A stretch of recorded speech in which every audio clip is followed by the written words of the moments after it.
আমি শাহজাহান ইসলাম নূর, বাংলাদেশি মুসলমান। মনে রাখো, মাত্র ৫৪ সেকেন্ডের এক ঝলক আর এই একটি কাঁপানো সংলাপ। সামাজিক যোগাযোগ মাধ্যম এখন কাঁপছে একটাই ঝড়ে, যার নাম দম। আফরান নিশো, চঞ্চল চৌধুরী এবং পূজা চেরি, এই তিন তারকার এক অকল্পনীয় সার্ভাইভাল স্টোরি নিয়ে এবারের ঈদ উল ফিতরের প্রেক্ষাগৃহে ঝড় তুলতে আসছেন জাতীয় চলচ্চিত্র পুরস্কারপ্রাপ্ত নির্মাতা রেদওয়ান রনি। কিন্তু কি আছে এই দম সিনেমায়? কেন এই সিনেমাটি নিয়ে এত মাতামাতি? চলুন জেনে নেওয়া যাক দমের পেছনের সব অজানা গল্প।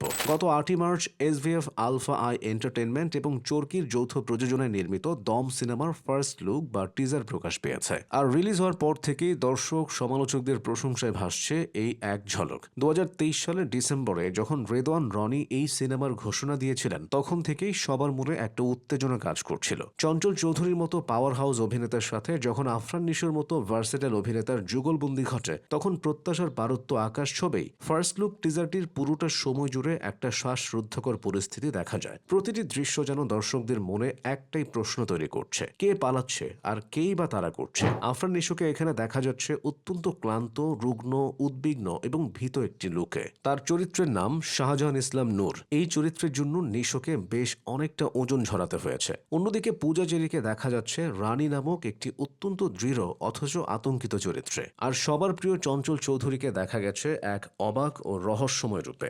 দম কোনো সাধারণ কমার্শিয়াল সিনেমা নয়, এটি নির্মিত হয়েছে একটি সত্য ঘটনা অবলম্বনে। সিনেমাটির ট্যাগলাইনে লেখা রয়েছে আনটিল দ্য লাস্ট ব্রেথ, বা শেষ নিঃশ্বাস পর্যন্ত। নির্মাতা রেদওয়ান রনির ভাষায় দম হলো সাধারণ একজন মানুষের জ্বলে ওঠার গল্প। বলা যায় power of a common man. এটা শুধু লড়াই নয়, অস্তিত্বের প্রশ্ন।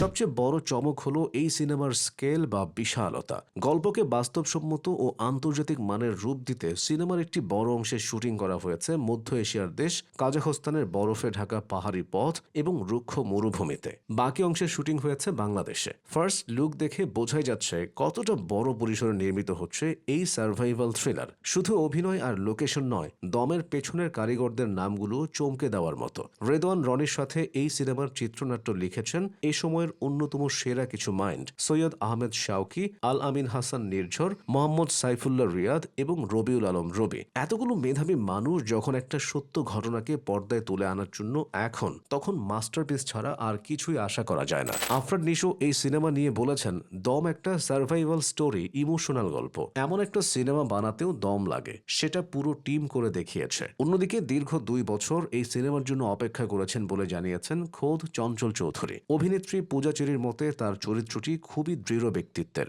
অভিনেত্রী বলেন, টিজারে রানী চরিত্রটির লুক দেখা গেছে মাত্র। চরিত্রটির প্রভাব নূরের কাছে কতখানি সেটা জানতে অপেক্ষা করতে হবে আর অল্প কিছুদিন। রানী চরিত্রটি রানীর মতোই বিরাজ করে সিনেমায়। দম সিনেমাটি প্রযোজনা করেছে এসভিএফ আলফা আই এবং চরকে। এসভিএফ আলফা আই এন্টারটেইনমেন্টের ব্যবস্থাপনা পরিচালক শাহরিয়ার শাকিল বলেন, ২.৫ বছর ধরে এই চলচ্চিত্র নিয়ে আমরা কাজ করছি। বাংলা সিনেমা যে একটু একটু করে এগিয়ে যাচ্ছে তা দম সিনেমার ফার্স্ট লুক দেখে হয়তো দর্শকরা বুঝতে পারছেন। বোঝাই যাচ্ছে আসন্ন ঈদ উল ফিতর ২০২৬-এ বক্স অফিসে এক বিশাল দাপট দেখাতে আসছে দম। একজন সাধারণ মানুষের শেষ নিঃশ্বাস পর্যন্ত টিকে থাকার এই লড়াই দেখার জন্য দর্শক অধীর আগ্রহে অপেক্ষা করছে।